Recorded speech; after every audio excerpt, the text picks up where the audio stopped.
All right, today we are going to be doing a rolling activity.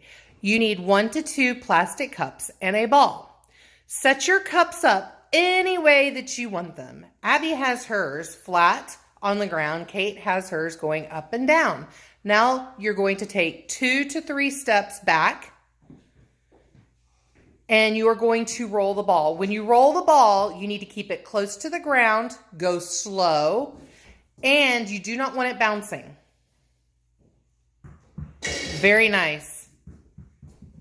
Good try. Try again. Now, if you need to reset your cups up, go ahead. If you knock them over. If you need a challenge, you need to step back an extra step.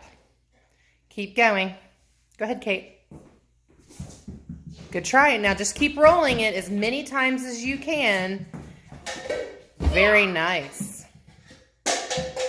Very nice.